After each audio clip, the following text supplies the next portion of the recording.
On sent une tension à fleur de peau, comme la caresse de la soie sur une plaie encore vive. Ici, la beauté est la seule monnaie d'échange pour sauver une vie qui part en lambeaux. Si vous cherchez un désir qui a du mordant, ne bougez pas. C'est comme ça que commence Do Ombres Attractivos. Si le blond réclame un baiser pour chaque verre, moi, je vous demande un like et un abonnement en échange de cette vidéo. Dites-moi en commentaire si vous seriez prêt à payer le prix fort ou si vous préférez les Pokéballs. C'est parti. Pour un nouveau départ, on a vu plus classique, Luo Yunjuan se retrouve là, amoché, à regarder un type s'agenouiller pour lui enlever ses chaussures. Le mec a une vraie gueule de mannequin, mais la tache de sang qui lui macule le torse casse un peu le délire. Malgré sa condition, Yunjuan garde son air hautain et lui demande s'il accepte le deal. Forcément, quand on est au bout du rouleau, une offre qui sent le fric, ça ne se refuse pas. Il repense à ce type avec son parapluie et ses lunettes noires qui lui avaient promis de l'emmener là où l'argent coule à flot. Le voilà qui cogite en lui lançant un regard à tomber par terre. « Je te plais ». Il lui sort ça de nulle part, comme si se vider de son sang sur un canapé était le moment idéal pour faire le beau gosse. Entre l'odeur de l'hémoglobine et l'appât du gain, l'atmosphère devient électrique. Mais pour piger comment ce gamin a atterri dans une combine pareille, il faut reprendre depuis le début. À 20 ans, Yunjuan joue les gendres idéaux, grand de l'allure, mais une vraie poisse de chat noir. Il avait pourtant tout misé sur son entrée à la fac, grâce au sport, avant de découvrir qu'il n'y avait plus aucune place. Résultat, plus d'études, plus de clubs et un moral à zéro. On peut dire que le destin a fait les choses en grand en lui fermant toutes les portes de l'université, histoire qu'il ne soit pas distrait quand viendrait le moment de se vendre pour quelques billets. Dos au mur, Yunjuan va vite comprendre que son passé d'athlète ne lui servira à rien, mais que son physique de rêve est exactement ce que recherche le marché des services de luxe. Le gamin s'en sort pas trop mal, même s'il est né avec un projecteur braqué sur la figure. La petite en robe bleue l'observe, partagée entre l'envie et la curiosité, alors qu'il reste enfermé dans sa bulle. Il faut dire que le petit jeune homme ne lâche pas sa console portable d'une semelle, et elle, dans son innocence, est persuadée que c'est une PS4. Elle n'y entrave rien en technologie, mais elle meurt d'envie de tâter de la manette. Sauf que le boulot n'attend pas. Le réalisateur est en plein craquage et hurle ses ordres pour que tout le monde se mette enfin en place. La scène du jour, c'est le cliché typique du roman à l'eau de rose, le blondinet doit lui proposer une gorgée de son verre en échange d'un baiser. Un vrai petit requin de la finance, celui-là, à faire payer le péage pour une boisson. La gamine a les joues en feu et ne parvient pas à sortir la moindre réplique potable. Elle est rouge comme une pivoine, totalement paralysée par la timidité. Le réalisateur finit par couper la prise, excédé par ce manque de professionnalisme, tandis que le garçon répète son texte avec une patience qui commence sérieusement à s'effriter. « Embrasse-moi et je te donne à boire », lâche le gamin n'espérant qu'une chose, en finir au plus vite avec cette corvée. Le temps file et les projecteurs commencent à cuire les acteurs sur place. Sur le plateau, les ragots vont bon train sur la jeune star du moment, Aoyu. On raconte qu'il joue depuis ses 2 ans et que ses parents s'en mettent plein les poches sur son dos. Pour l'équipe, c'est une vraie poupée de porcelaine, mais on voit à des kilomètres que le gosse est au bout du rouleau.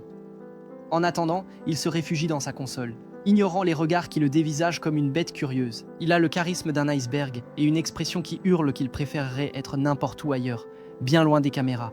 Mais la petite ne lâche pas l'affaire et s'approche pour lui taxer sa console. Elle tente de négocier comme une pro du troc en lui proposant un échange de jouets franchement minable. Elle sort ses Pokéballs comme s'il s'agissait du Saint Graal, mais Aoyu la toise avec un mépris total. Il n'arrive pas à croire qu'on puisse être assez basique pour s'amuser avec ces cochonneries en plastique. Pour couronner le tout, elle avoue avoir perdu l'une des pièces, ce qui finit d'achever sa proposition commerciale foireuse. L'équipe commence à ricaner en voyant que le célèbre charme d'Aoyu ne prend pas, et ça pique direct l'orgueil de l'acteur. Fatigué de tourner autour du pot, il décide que si elle n'ose pas faire le premier pas, il va régler ça lui-même. Il a l'impression de passer pour un bleu devant tout le monde et compte bien donner une leçon de professionnalisme. Sans prévenir, le gamin réduit la distance, lui claque un baiser et boucle la prise de force. La gamine reste pétrifiée, les yeux écarquillés par l'audace du blondinet. On dirait que le petit séducteur n'accepte pas de « non » quand la caméra tourne et que le réalisateur s'époumonne. Au final, le gamin a prouvé que pour finir le boulot à l'heure, il faut parfois un peu d'initiative et pas mal de mépris pour l'espace personnel. Sur ce, la journée est enfin terminée. Ce baiser n'avait rien de romantique, c'était purement contractuel. Cette scène si mignonne n'était que le tournage d'une pub pour du lait et ils ont fini par devenir les visages officiels de la marque. Sauf que les années passent et les mères n'oublient jamais rien. Celle de Yunjuan trouve ça brillant de ressortir la vidéo devant son pote pour ruiner sa réputation en 2 secondes. Pendant qu'il s'entraîne sous la flotte, un type en trench et lunettes de soleil l'observe fixement depuis l'ombre comme s'il était en train de le jauger. Son pote n'en croit pas ses yeux et lui rit au nez, alors que Yunjuan sent la terre s'ouvrir sous ses pieds. Le pire, c'est que le secret est encore plus craignos, la gamine en robe bleue. C'était lui. Yun Xuan a dû porter la perruque parce que sa sœur, Yun Shu, était tombée malade. Une fois au lycée, la réalité le rattrape violemment. À 19 ans, avec des notes qui font pitié, son seul espoir de s'en sortir, c'est le basket. C'est un coup de massue pour Yun Xuan, l'opération du cœur de sa sœur semble soudainement hors de portée. Et il a dû la remplacer au pied levé. Belle façon de gagner sa vie, se retrouver avec une réputation en lambeaux pour avoir porté un nœud dans les cheveux et un pack de lait étant gosse. Son pote arrive avec la pire nouvelle possible, l'université de ses rêves ne recrutera personne cette année à cause d'une fusion entre établissements. Le gars est un monstre sur le terrain, et il lui faut cette bourse à tout prix, mais le destin semble en avoir décidé autrement. Il est dos au mur, avec une opération hors de prix à financer, et ce type en trench qui surveille ses moindres faits et gestes. C'est vraiment pas sa journée. L'homme au trench coat finit par descendre sur le terrain pour confronter Yun Xuan. Son pote à lunettes s'interpose direct pour savoir ce qu'il veut, mais l'inconnu n'a Dieu que pour notre héros. Il se présente sous le nom de Fei Lin, un producteur qui pue le fric à plein nez et qui jure que son offre est « on ne peut plus légale ». Évidemment, un type avec des lunettes de soleil et un parapluie alors que tout le monde est en nage, c'est forcément le portrait craché de la fiabilité. Pendant ce temps, dans les bureaux de Silverside, la gloire semble avoir une date de péremption. Voici Aoyu, une ancienne enfant star qui frise la vingtaine et qui a un ego tellement démesuré qu'il ne tient plus dans l'immeuble. De retour sur le terrain, Fei Lin appâte Yun Xuan en lui faisant miroiter une sacrée somme d'argent. Il lui tend sa carte et lui lance que, s'il a du cran, il n'a qu'à accepter le deal pour intégrer une école qui recherche des profils avec de la gueule et un physique solide. Le pote de Yun Xuan panique complètement et se met à hurler de ne pas faire l'idiot, que le type a tout l'air d'un arnaqueur professionnel. Yun Xuan fixe la carte de Silverside, mais tout ce qu'il voit, c'est le visage de sa sœur malade. Son manager est en train de s'époumoner à lui expliquer qu'il ne fait plus vendre et que le public a fait une overdose de sa tronche pour les gens. Il n'est plus qu'une antiquité passée de mode depuis 10 ans. Mais le directeur ne cille même pas, il sourit comme s'il avait déjà gagné la partie. Il sait parfaitement qu'avec cet argent, Yun Shu aurait une vraie chance de se faire opérer et de s'en sortir. C'est un pacte avec le diable. Mais quand on a la tête sous l'eau, on ne regarde pas si la bouée de sauvetage a des épines. À l'autre bout de la ville, Aoyu râle à cause du boucan qu'on fait si tôt, mais son manager le remet en place d'une gifle verbale. Il n'est plus le petit chéri des publicités, et sa carrière est en soins intensifs. Au même moment, Fei Lin assure à Yun Xuan qu'en s'investissant à fond, il pourrait même obtenir son diplôme plus tôt que prévu dans cette école. Finalement, le besoin l'emporte sur la méfiance et le gamin accepte de plonger dans ce cirque des apparences pour sauver la seule chose qui compte à ses yeux. Ouf, quelle fin sous haute tension! Le gars a carrément sauté dans le vide pour les siens. Si notre héros a accepté ce marché pour sauver un cœur, alors à votre tour de faire battre celui de la chaîne. Explosez-moi ce bouton like. Abonnez-vous pour ne rien rater de ce bal des apparences et dites-moi en commentaire quel manga je devrais vous raconter la prochaine fois. Allez, à plus!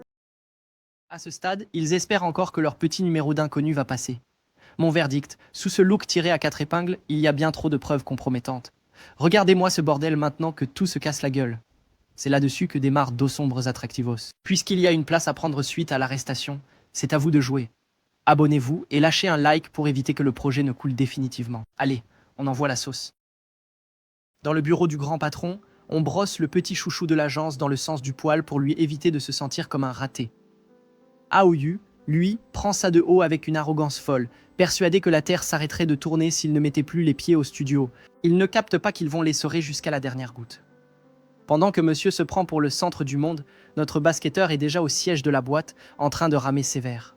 Le pauvre est en nage, à 2 doigts de faire un malaise, faut dire qu'apprendre des chorégraphies d'idoles, c'est autrement plus crevant que de s'enchaîner 3 matchs de suite. Le directeur l'observe depuis son bureau, en se demandant si la pépite qu'il vient de recruter n'est pas finalement un gros boulet qui ne sait pas bouger son corps. C'est là que la princesse blonde déboule dans la salle d'entraînement, juste pour déverser son venin. Il le toise avec un mépris total, lui balance qu'il danse comme un robot rouillé et s'agace de voir que le bleu n'a pas un gramme de grâce. On sent direct qu'il flippe de voir débarquer de la concurrence. Une semaine passe et la salle de danse devient son enfer personnel. Les autres se foutent ouvertement de sa gueule, ils lui disent que c'est bien beau de sauter haut, mais qu'il a la souplesse d'un poteau électrique. Le gamin n'en a rien à carrer de leur brimade, il est sur les rotules, mais il s'accroche parce qu'il a besoin de thunes. Il a beau avoir été un athlète de haut niveau, ça n'empêche pas le reste de la bande de le traiter comme une moins que rien, un pauvre encombrant qui n'a rien à foutre là. Sur le terrain, c'est la Bérésina. Le ballon frôle à peine l'arceau, et Aoyu le prend déjà de haut, lui demandant si c'est tout ce qu'il a dans le ventre. Alors que Yun Xuan est au bout du rouleau, le blond l'observe depuis le banc avec un mépris glacial. Pour l'idole, ce gamin n'est qu'une erreur de casting, rien de plus. Soudain, une mélodie coupe Yun Xuan dans son élan. Il jette un œil par l'entrebâillure d'une porte et aperçoit Aoyu en plein mouvement, d'une grâce absolue, comme s'il était né pour ça. Il se dit qu'avec ne serait-ce que la moitié de ce talent, sa vie serait bien différente. Mais la réalité le rattrape brutalement.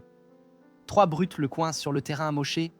Yunjuan proteste que c'est déloyal à 3 contre 1, mais ces ordures n'en ont que faire des règles. L'image d'Aoyu lui colle à la peau, le prince de la nation, l'homme le plus convoité du pays, une icône totalement hors de portée. Yunjuan l'observe de loin, se sentant comme une fourmi, priant pour qu'il ne le reconnaisse pas dans cet état lamentable. Il ne lui reste plus une once de dignité. L'idole le descend sans pitié, lui balançant que les assoiffés de gloire n'ont aucun respect. Il va même jusqu'à se moquer de lui à 20 ans. Il parie qu'il ne sait même pas lire une partition. Le blond est un vrai bloc de glace qu'il ignore royalement. L'ambiance devient électrique quand il le défie de continuer s'il n'est pas satisfait. Yunjuan est pétrifié même en âge et à bout de force, le type dégage une aura intimidante. Mais la porte claque, mettant fin à la tension avant même qu'elle n'éclate. De retour au supplice, on lui balance le ballon comme s'il servait de cible. C'est clair, ils veulent s'en servir de paillasson pour montrer qui est le patron. Le pauvre n'a vraiment pas de chance. Le gamin rumine sa colère en remontant le couloir, persuadé qu'un gouffre infranchissable le sépare de ce prince. Il est convaincu qu'une star pareille ne se souviendrait jamais d'un moins que rien dans son genre. Pourtant, de l'autre côté de la porte, Aoyu prie lui aussi pour ne pas avoir été démasqué. Aucun des deux ne se doute de ce qui les attend. Dans la salle de répétition, l'ambiance est électrique. On pourrait couper l'attention au couteau. Les brutes habituelles le voient déjà à la retraite et l'envoient balader, lui disant d'aller jouer au basket ailleurs. Mais le gamin ne calcule même pas leur provocation. Il laisse ses baskets avec le regard froid de celui qui n'a absolument plus rien à perdre. Il sait pertinemment qu'ici, c'est la loi du plus fort qui règne. Il n'est pas venu pour jouer les figurants, il est là pour rafler la mise. Pendant ce temps, c'est le chaos total dans le bureau de la PDG. Anali hurle à s'en décrocher les poumons parce qu'une des recrues phares du groupe vient de se faire coffrer pour une affaire de drogue. Le projet est en train de couler avant même d'avoir commencé. Pourtant, le directeur Feiyu reste d'un calme olympien. Il cherche déjà comment transformer ce désastre en coup de maître. Dans la cour des grands, le malheur des uns fait le bonheur des autres, à condition de savoir quel pion sacrifier. C'est là qu'il sort la paperasse et lui plaque un contrat de 10 ans sous le nez. C'est ni plus ni moins que vendre son âme à la boîte, mais Yunjuan accepte sans ciller. Le diable paie rubis sur l'ongle et sa sœur a besoin d'une greffe de cœur pour rester en vie. Le marché est honnête 10 ans de sa vie contre celle de sa sœur. S'il doit jouer les ombres pour cet insupportable Aoyu, qu'il en soit ainsi. Ce dernier s'en moque éperdument tant que personne ne lui vole la vedette et que le nouveau se contente de meubler le décor. On sent déjà que le groupe n'existe que pour servir de faire valoir à la star, mais notre héros se fiche d'être un fantôme tant qu'il touche son chèque. Feiyu profite de la dalle du gamin pour lui vendre du rêve avec un sourire de serpent. Ce vieux renard vient de dénicher sa prochaine proie. Feiyu Lin emmène le petit nouveau faire la connaissance de sa future équipe. Un drôle de mélange de talents qui donne l'impression d'avoir été recruté à la va-vite. On commence par Yu Yin, une star des réseaux qui passe son temps à danser dans la rue et qui vous épuise rien qu'en le regardant. Juste à côté, voici Michael, le cerveau de la bande. Diplômé en Angleterre, c'est clairement le seul ici à avoir la tête sur les épaules. Dès que Yunjuan se présente, le roux s'étonne de sa taille imposante. Ce à quoi le gamin répond que c'est grâce au basket, mais l'ambiance retombe aussitôt quand Aoyu pointe le bout de son nez. Le blond reste en retrait, planqué sous sa capuche et scotché à son téléphone comme si la présence d'autres humains était un supplice. Feiyu tente de l'intégrer, mais Aoyu a la délicatesse d'un bulldozer. Yunjuan essaie d'être poli en lui tendant la main, mais l'autre le remballe d'un geste sec, le laissant en plan dans un silence pesant qui envahit toute la pièce. C'est le coéquipier rêvé, le genre de type qui t'accueille en te baptisant le basketteur et qui promet de t'écraser si jamais tu gâches sa performance. On sent direct que son ego prend toute la place. Le directeur ne sourcille même pas devant ce manque de respect et distribue les rôles. Michael gère la musique et Yu Yin s'occupe de la danse, car notre héros a encore un long chemin à parcourir avant ses débuts officiels. Michael lui suggère même de s'inspirer un peu du charisme d'Aoyu, ce qui pique immédiatement l'orgueil du blond. Pour lui, le charisme est un don inné qui ne s'apprend nulle part, mais on voit bien que la concurrence le démange déjà, surtout quand on le prévient que, s'il se repose sur ses lauriers, le bleu finira par le surpasser sans même demander la permission. Quelle fin de malade! C'est un carnage total dans le bureau de la PDG. Le héros a vendu son âme pour 10 ans, alors faites de même et signez le pacte avec moi en explosant le bouton s'abonner. Lâchez un gros like pour ne pas que l'ego de notre star nous fasse de l'ombre, et dites-moi en commentaire quel manhwa vous voulez que je vous raconte la prochaine fois. Allez, à plus!